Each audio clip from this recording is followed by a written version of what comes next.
Hello Andy, నేను doctor Sunduri fertility consultant Medcy IVF. So with the help of ఈ 3D uterus model నేను మీకు IUI process ఏంటి, అది ఎలా ఉంటుందో ఎక్స్ప్లెయిన్ చేస్తాను. సో ఇది యూట్రస్, ఇవి కనిపించేది ఓవరీస్ అంటే అండాశయాలు, ఇవి వచ్చేసి ట్యూబ్స్, ఫాలోపియన్ ట్యూబ్స్ అంటాము.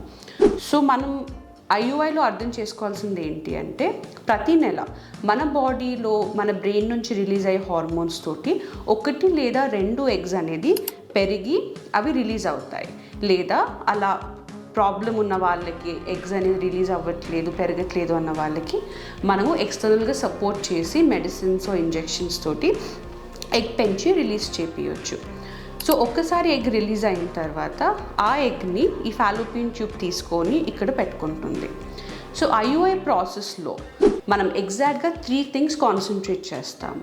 ఒకటి, ఎగ్ రిలీజ్ అయ్యే టైమింగ్ చూసుకుంటాము.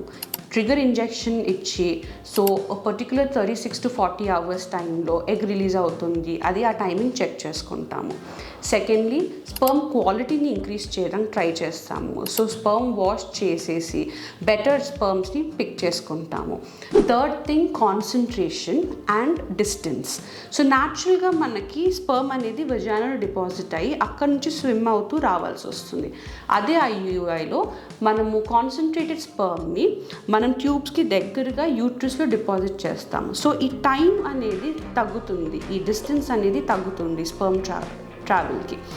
సో ఛాన్సెస్ ఆఫ్ ప్రెగ్నెన్సీ ఎక్కువగా ఉంటుంది. సో మనం చూసుకునేది ఏంటి, ఎగ్ పెరుగుతుంది, రిలీజ్ అవుతుంది, టైమింగ్ ఎగ్ ఓవ్యులేట్ అవుతున్న ఆ స్పెసిఫిక్ టైంకి మనము స్పర్మ్ అనేది డిపాజిట్ చేస్తున్నాము అండ్ ఈ టైమింగ్ని తగ్గిస్తున్నాము మంచి స్పర్మ్ తోటి.